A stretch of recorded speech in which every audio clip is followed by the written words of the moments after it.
나는 원래부터 아줌마가 취향이었던 놈은 아니었어요. 오히려 취향은 평범한 편이었죠.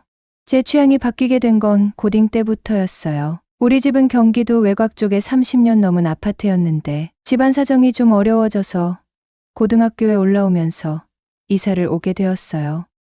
그전 동네에서 평생 살았던 저는 완전 새로운 동네로 이사를 오며 학교까지 생판 모르는 곳으로 옮기니 적응하기가 힘들더라고요. 제가 친했던 친구들이랑도 다 떨어지고 산 아래 조용한 곳에 위치한 고등학교로 가게 됐는데 하필이면 이사를 1학기가 시작하고 좀 지나서 가게 되었지 뭐예요. 평생 살던 동네와 빠빠이하고 원래 지내던 헬스장도 끊고 새로 구해야 되고 집안 사정도 안 좋아지니 여러 가지가 겹쳐 그때 좀 방황을 했었어요. 학교는 아는 사람이 하나도 없어서 다니기 진짜 싫었는데 시간이 지나면서 애들과 말 좀 트고 괜찮아지긴 했어요. 제가 사교성이 밝은 놈은 절대 아닌데 알아서 애들이 저한테 말 걸면서 친해지려고 하더라고요. 지금 생각해보면 그때 제가 키도 컸고 중학교 때부터 헬린이로 몸 관리를 열심히 해서 그랬던 것 같아요.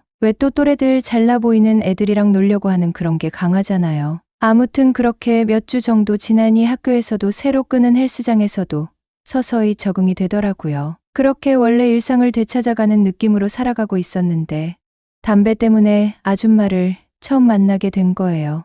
그때가 고이가을 다 끝날 때쯤 슬슬 추워질 시기였죠. 우리 학교는 흔히 말하는 좀 똥통학교라 야자가 필수는 아니고 선택이었어요. 당연히 저는 야자 같은 건 안 했죠. 근데 제 생활 루틴이 집 학교, 헬스장의 반복이었어요. 아무튼 저 루틴에서 헬스장이랑 집 사이에 항상 담배 피는 시간이 껴 있었어요. 저는 일단 그 당시에 학생이다 보니 대놓고 담배를 뻑뻑 피워댈 수는 없었어요. 저의 담타 장소는 우리 아파트 단지 안에 쓰레기 버리는 곳이었고 후미진 장소이기도 했고 단지 아니지만 거의 사람도 안 오는 곳이었어요. 어쨌든 매일 헬스장이 끝나고 집에 오는 길에 들러서 쭈그려 앉아서 담배를 뻑뻑 피워댔는데 모르는 사람이 봤을 땐 일진 그 자체였을 거예요. 그날도 평소처럼 시원하게 운동을 마치고 집 가는 길에 들러서 한 대 태우고 있었는데 이쁘장하게 생긴 30대 후반쯤 되어 보이는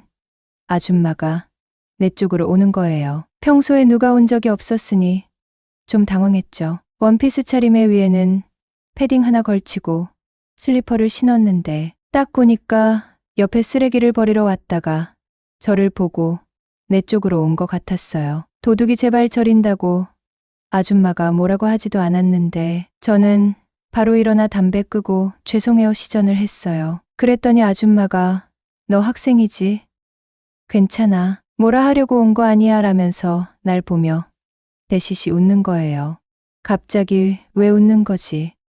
저는 좀 쫄아 있었는데 그 말을 듣고 안도의 한숨을 내쉬었죠. 그러더니 이 아줌마도 패딩 주머니에서 담배와 라이터를 꺼내더라고요. 저는 그때 여자가 담배 피는 걸 처음 봐서 신기했어요. 아줌마가 담배에 불을 붙이려고 하는데 옆에 고딩인 제가 쭈뼛거리며 가만히 있으니 아줌마도 신경 쓰였는지 말을 걸더라고요. 몇 학년이야? 이 아파트 살아? 뭐 이런 질문이었는데 속으로 이 아줌마 학교에 찌르는 건 아니겠지? 이러면서도 꼬박꼬박 대답을 해줬어요. 대화를 나누다 보니 이 아줌마가 우리 집 옆동에 사는 아줌마인 걸 알게 된 거예요. 나도 평소 담배 피우던 장소가 여긴데 원래 낮에 쓰레기 버리러 오면서 잠깐씩 폈었거든. 나도 내가 있으니까 좀 놀랬어. 그러고 아줌마는 담배 2개 피를 연속으로 피더니 집으로 들어갔어요. 들어가면서 여기서 계속 담배 펴도 돼. 안 잃을 테니까 걱정하지 마. 대신 적당히 피워야 된다라고 해서 감사합니다 하고 인사를 박았죠. 저한테는 아주 신선한 경험이었어요. 또래 여자 애들이랑도 교류가 없었고 성인 여성은 더더욱 주변에 없었기 때문에 그 상황이 되게 신선하게 다가왔거든요. 아줌마가 좀 스타일이 괜찮은 것도 있었어요. 영화 말죽거리 잔혹사에 나왔던 배우 김부성 같은 스타일이었는데 그때부터 내심 그 아줌마를 만나려고 더 자주 담배를 피러 나갔던 것 같지 뭐예요. 신기하게도 그날 뒤로 거기에 가면 10중 8구 아줌마를 만나 노가리를 까고 담배도 같이 피우곤 했어요.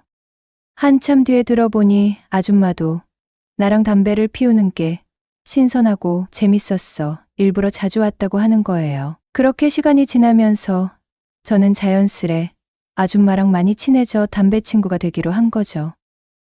그날은 유난히도 더운 여름이었어요. 방학 때도 제 생활 패턴은 딱히 바뀌는 건 없었고, 여전히 공부는 안 했고, 원래 루틴에서 학교를 뺀 헬스장이랑 집이었죠. 그때까지만 해도 연애에 관심이 전혀 없었어요. 그래서 자주 듣던 소리가 너 혹시 게이 아냐? 라는 소리였지만 멀쩡한데 이성이랑 접점이 1도 없으니 어쩔 수가 없는 게 그때 제 관심사는 오로지 운동과 옆동 아줌마였거든요. 우리 헬스장은 에어컨을 좀 빡세게 틀어주는 편인데도 저는 운동을 할 때 땀을 많이 흘리는 편이에요. 진짜 흥건할 정도로요. 고강도를 하진 않는데 땀이 줄줄 빠지더라고요. 거기다가 더 문제인 건 제가 더위에 많이 약하다는 거예요. 그래서 저는 사계절 중에 여름을 극도로 극혐하지만 사나이 민철이 더위가 두렵다고 운동을 패스할 순 없잖아요. 여름에도 열심히 헬스장을 다니면서 옆동 아줌마와 맞담배도 열심히 폈어요. 그런데 이게 햇볕 쨍쨍할 때 바깥에서 담배를 피니 땀이 진짜 홍수 나듯이 나더라고요. 우리가 담배를 피던 장소가 그늘이 좀 있긴 했는데도 땀이 줄줄줄 흘렀어요. 아줌마가 걱정이 됐는지 물어보는 거예요. 너 어디 아프니? 아, 괜찮아요. 땀 많이 흘리는 편이에요 라고 그랬더니 아줌마가 갑자기 우리 집에 가서 과일이나 먹고 가라라면서 따라오라고 하는 거예요. 당연히 저는 좋다고 쫄래쫄래 따라갔죠. 담배를 피는 장소에 아줌마랑 어딜 가는 건 그날이 처음이었어요. 솔직히 별 생각이 안 들었고 그냥 마냥 좋았는데 아파트 엘리베이터에 단둘이 탈 때부터 야릇꾸리한 감정이 생기는 거예요. 엄청 잠깐의 시간이었는데 폐쇄된 공간에 단둘이 있다고 생각하니 끌림 지수가 급상승을 하더라고요. 제가 아줌마 뒤에 섰는데 그날따라 아줌마 목선을 타고 흐르는 땀방울이 저를 자극을 했어요. 그때까지만 해도 아줌마는 상상도 못했겠죠. 조카 뻘 나이의 남자애가 자기를 이성으로 본다는 것을요. 아무튼 그렇게 아줌마 집에 들어가게 됐는데 아무래도 저도 어색하니 실례합니다. 이러고 쭈뼛쭈뼛 들어갔어요. 근데 아줌마 집에는 아무도 없었지 뭐예요. 둘뿐이었어요. 그날이 주말이라 뭐 아줌마 가족들이 있을 줄 알았는데 아무도 없더라고요. 하긴 가족들이 있는데 누구를 초대하는 게 좀 이상하긴 했지만요. 집에 들어가자마자 아줌마는 에어컨부터 켜고 냉장고에서 주스를 꺼내서 주는 거예요. 저는 감사합니다 하고 원샷을 했죠. 아줌마는 저보고 소파에 앉아 편하게 있으라고 하고 주방에서 과일을 손질을 했어요. 저는 앉아서 속으로 애국가를 재창을 하고 있었지 뭐예요. 여자한테 한 번도 느껴보지 못한 감정을 주체할 수 없을 정도로 마구 느낀 거예요. 집에 아무도 없으니 진짜 더 그랬던 것 같았어요. 그렇게 속으로 정신없이 앉아 있는데 아줌마가 과일을 먹으라고 쟁반을 들고 오는데 아줌마가 좀 헐렁한 반팔티를 입었는데 쟁반을 놓을 때 다 보이는데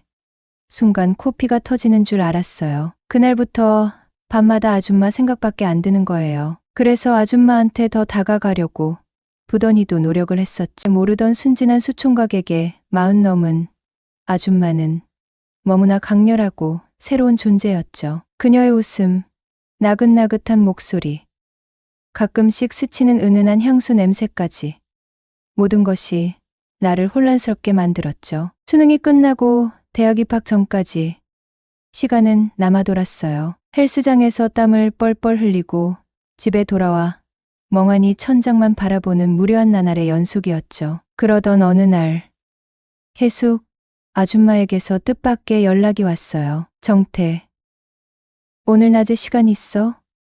집으로 올래? 심장이 쿵 하고 떨어졌어요. 오만 가지 상상이 머릿속을 헤집고 다녔죠. 혹시 아줌마도 나를 얼굴이 화끈거리고 손에 땀이 났어요. 네. 시간 많아요. 왜 그러세요?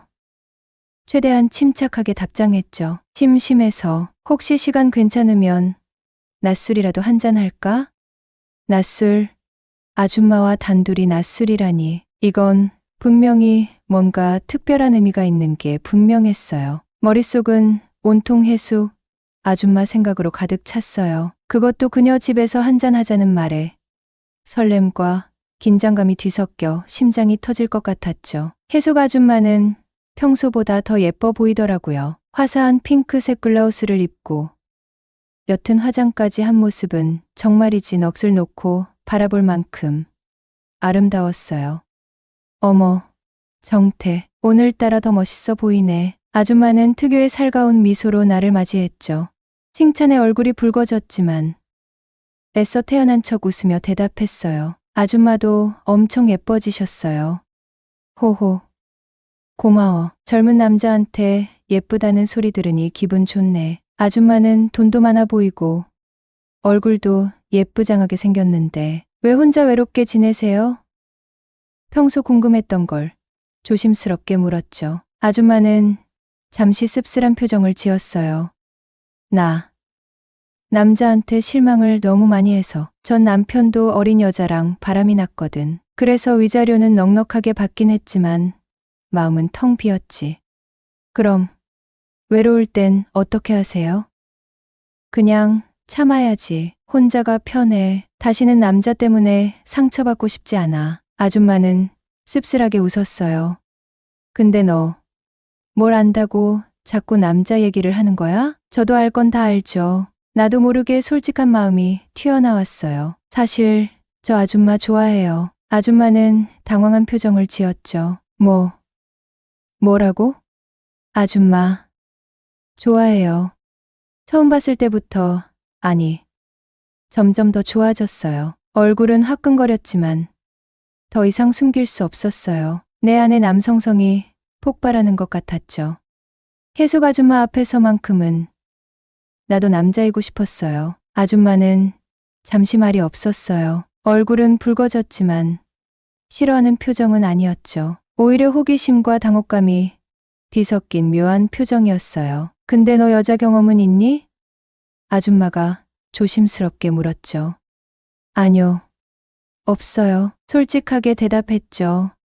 모태솔로예요. 아줌마는 살짝 웃었네요. 수총각이네. 네, 그래서 말인데 아줌마가 제 수총각 딱지 좀 떼주시면 안 될까요?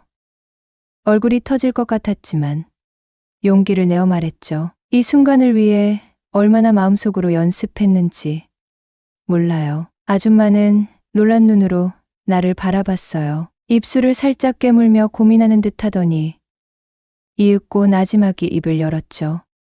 나도 사실 정태랑 연애하고 싶었던 적 많아. 네? 정말요? 믿을 수 없다는 듯 되물었죠. 아줌마는 고개를 끄덕였어요. 지난번 기억나? 마트에서 장 보고 오는 날에. 뭐요? 갑자기 웬 마트 얘기지? 의아해하며 되물었죠. 아니, 그때 장바구니를 낑낑대며 들고 가니깐 정태가 번쩍 들고 대신 들어줬잖아. 그날 되게 멋있어 보였어. 남자답고. 아줌마는 얼굴을 붉히며 말하더라고요. 아, 그랬어요? 별 생각 없이 했던 행동이었는데 아줌마에게는 특별하게 느껴졌나 보더라고요. 제가 남아도는 게 힘뿐이잖아요. 쑥스러워하며 웃었어요. 그날 나 정태한테 완전 반했어. 아줌마는 장난스럽게 윙크했죠. 에이, 뭐 그런 거 같고요. 얼굴이 화끈거렸지만 기분은 최고였어요. 아줌마도 나에게 호감이 있었다니 꿈만 같았죠. 그렇게 시작된 낮술은 밤늦도록 이어졌어요. 소주병이 비워지고 맥주병이 테이블 위에 쌓여갈 때쯤 우리는 이미 꽤 취해 있었죠. 해숙 아줌마의 얼굴은 발갛게 달아올라 있었고 눈빛은 촉촉하게 젖어 있었어요. 정태야. 아줌마는 나지막이 내 이름을 불렀죠. 오늘 우리 같이 있을까? 아줌마의 말에 정신이 번쩍 들었어요. 드디어 기회가 온 것이었죠. 심장이 미친 듯이 쿵쾅거렸어요. 네. 좋아요. 떨리는 목소리로 대답했죠. 다음 날 아침, 눈을 뜨니 옆에 아줌마가 잠들어 있었어요. 새근새근 숨소리를 내는 아줌마의 얼굴은 평온해 보였죠. 어젯밤의 격정적인 모습은 온데간데 없이 순수하고 아름다운 여인의 모습이었어요. 이불을 살짝 덮어주고 조심스럽게 아줌마의 뺨에 입을 맞췄어요. 아줌마가 눈을 떴어요. 나를 보며 부드럽게 웃었죠. 잘 잤어? 네. 아줌마 덕분에 쑥스럽게 웃으며 대답했죠. 어떻게 말을 꺼내야 할지 몰라 머뭇거리고 있는데 아줌마가 먼저 입을 열었죠. 정태, 이제 우리 어떻게 되는 거야? 그럼 이제 우리 비밀 친구 하는 건 어때요? 아줌마는 잠시 생각하더니 미소를 지으며 대답했죠. 그래. 비밀 친구 하자. 우리 둘만의 비밀. 그렇게 우리는 비밀 친구가 되었어요. 낮에는 평범한 아파트 주민으로, 밤에는 뜨거운 연인으로. 만날 때는 주로 아줌마 집이었고 가끔씩 드라이브를 가거나 근처 공원에서 데이트를 하기도 했어요. 아줌마는 나에게 세상에서 가장 다정한 연인이었고 나는 아줌마에게 젊음과 활력을 주는 존재였죠. 시간은 빠르게 흘러갔어요. 나는 대학 생활에 적응했고 아줌마와의 비밀 연애는 더욱 깊어졌죠. 서로에게 없어서는 안 될 존재가 되어갔어요. 그렇게 3년 가까운 시간이 흘렀어요. 나는 군대에 갈 나이가 되었고 아줌마는 다시 사랑을 시작할 용기를 얻었죠. 어느 날 아줌마는 조심스럽게 재혼 이야기를 꺼냈어요. 좋은 사람이 생겼다고, 이제 혼자 외롭게 살고 싶지 않다고 하더라고요. 예상했던 이별이었지만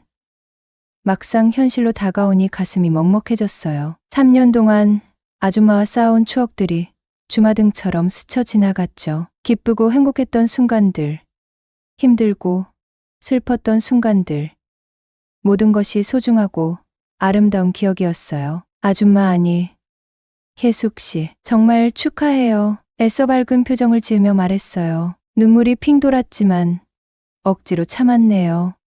아줌마의 행복을 진심으로 빌어주고 싶었거든요. 아줌마는 눈물을 글썽이며 나를 바라봤어요. 정태야, 정말 고마워. 정태, 덕분에 다시 웃을 수 있게 됐어. 정태 아니었으면 나는 평생 혼자 외롭게 살았을지도 몰라. 제가 더 고마워요. 아줌마 덕분에 정말 많은 걸 배웠어요. 사랑이 뭔지도 알게 됐고 남자가 뭔지도 알게 됐어요. 혜숙 아줌마와의 비밀 연애는 그렇게 막을 내렸어요. 시간이 흘러 군대를 제대하고 취업을 하고 결혼도 했지만 가끔씩 밤하늘을 바라볼 때면 혜숙 씨의 마지막 말이 떠오르더라고요. 많이 사랑했었어.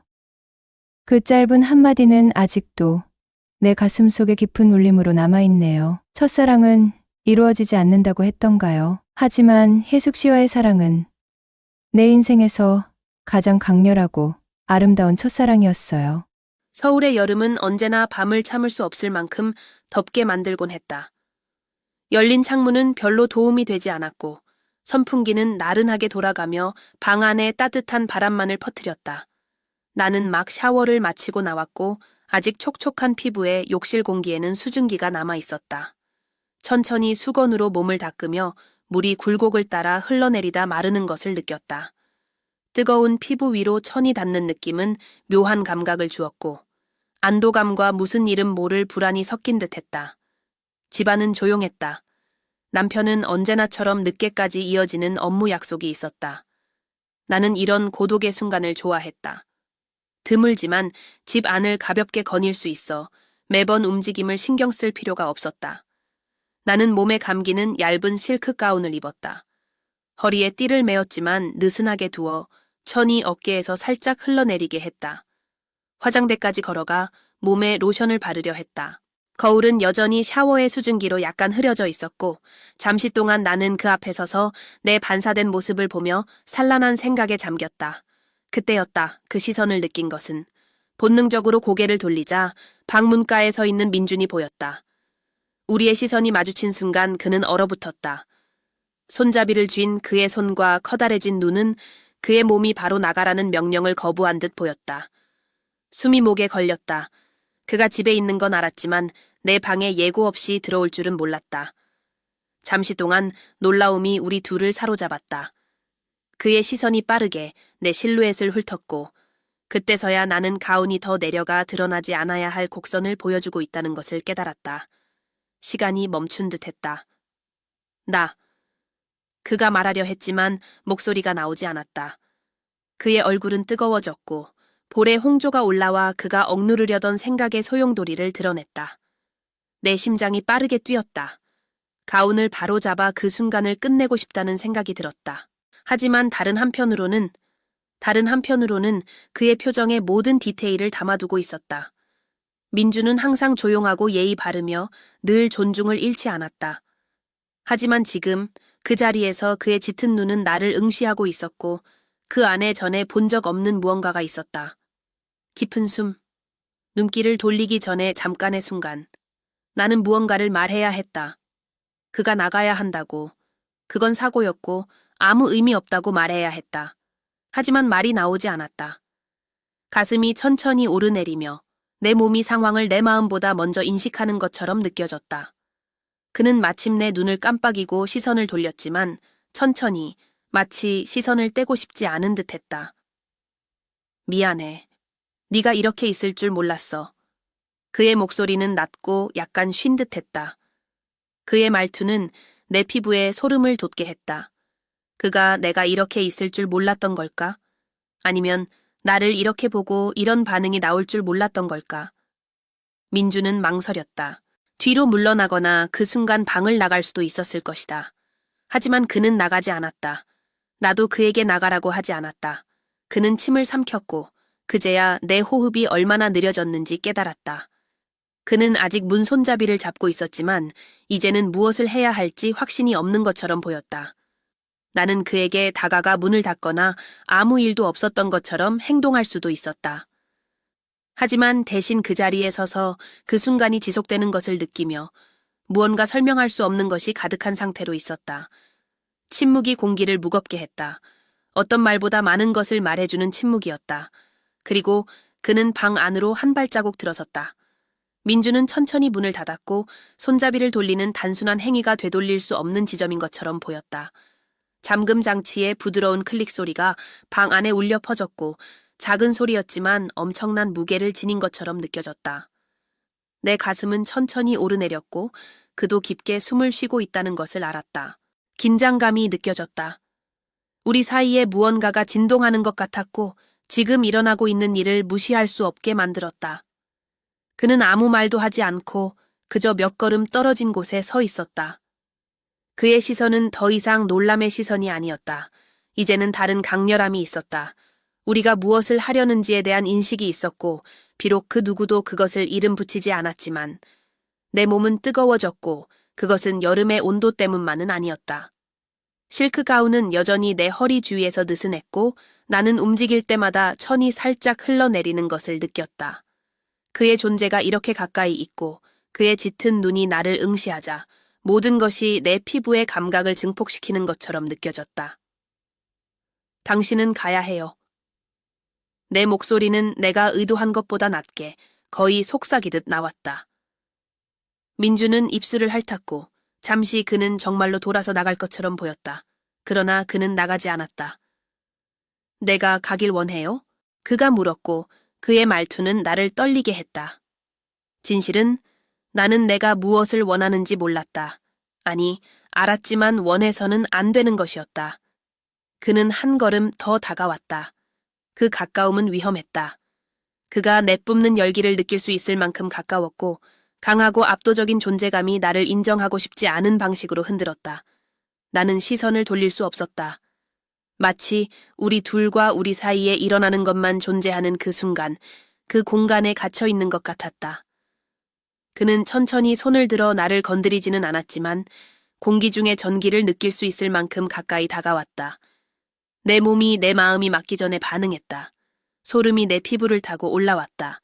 그는 그것을 알아차렸다. 그의 눈은 마치 이미 의심하던 것을 이제 확신하게 된 것처럼 다르게 빛났다. 당신이 떨고 있어요. 그가 말했다. 더워서 그래요. 내가 할 수 있는 대답은 그것뿐이었지만 나조차도 그것이 약한 변명처럼 들렸다. 그의 입가가 살짝 올라갔고 마치 그 상황을 즐기는 듯했다. 그러나 그의 시선에는 도발이 아닌 현재 상황을 인정하는 눈빛만이 있었다. 방이 더 작아진 것 같았다. 아니면 아마도 그의 존재가 공간을 차지하며 주변을 그 중심으로 돌게 만든 것일지도 모른다. 내 마음은 이 상황을 멈춰야 한다고 소리쳤다. 우리 사이에 장벽을 세워야 한다고. 하지만 문제는 내 몸이 이미 이성적으로 생각하기 전에 결정을 내렸다는 것이었다. 그는 다시 손을 들어 이번에는 가운의 자락을 만졌다. 손가락이 천을 가볍게 스치며 서두르지 않고 그 질감을 느꼈다. 그것은 최소한의 거의 순수한 터치였다.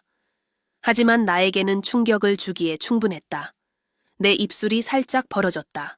그는 나의 반응을 기다리고 있다는 것을 알고 있었다. 그가 어디까지 갈 수 있는지를 이해하게 만들 무언가를. 그리고 나는 모든 것을 바꿀 것을 알고 있는 일을 했다. 물러서지 않았다. 그의 손을 붙잡지도 않았고 곧 일어날 일을 막으려 하지도 않았다. 그저 그 자리에 서서 긴장이 커지고 방 안에 폭풍이 곧 터질 것처럼 퍼지는 것을 느꼈다. 민주는 그것을 알아차렸다. 그의 눈은 조금 더 어두워졌고 마치 내 저항의 부재가 그가 필요로 했던 확신인 것처럼 보였다. 시간이 느리게 흘러갔다. 선풍기는 여전히 방 구석에서 돌아가며 밤의 따뜻한 공기를 퍼뜨리고 있었다. 커튼은 열린 창문에서 들어오는 부드러운 바람에 살짝 움직이고 있었다. 하지만 내가 느끼는 것은 민준이 가까이 있다는 것뿐이었다. 그가 나를 바라보는 방식, 마치 모든 디테일을 기억하려는 듯이. 그의 존재가 이렇게 가까이 있다는 것만으로도 내 몸이 반응하는 방식, 그것이 우리를 어디로 데려갈지 알 수 없었다. 하지만 그 순간 더 이상 중요하지 않았다. 그리고 그는 한 걸음 더 다가왔다. 그가 가까이 있어서 그의 숨결을 느낄 수 있을 만큼, 의심할 여지가 없을 만큼 가까이. 나는 다음에 일어날 일을 알고 있었다. 그리고 처음으로 나는 그것을 막고 싶지 않았다. 민주는 나에게 몇 센티미터 떨어져 있었고 나는 그의 숨결이 내 노출된 피부에 닿는 것을 느낄 수 있었다. 우리 사이의 침묵은 더 이상 공허한 것이 아니라 보이지 않고 강렬한 무언가로 가득 찬 공간이었고 우리는 그것을 말 없이도 이해했다. 그의 눈은 내 얼굴을 따라 내려갔고 천천히 목을 따라 내려가 가운이 살짝 벌어진 곳에서 멈췄다. 내 몸은 생각하기도 전에 반응했다. 내 심장은 갈비뼈에 강하게 뛰었고 내 피부는 더욱 민감해져 그가 손끝 하나 되지 않았는데도 만져지는 듯한 느낌을 주었다. 죄송하지만 그 요청은 처리할 수 없습니다. 죄송하지만 그 요청은 처리할 수 없습니다. 죄송하지만 그 요청은 처리할 수 없습니다.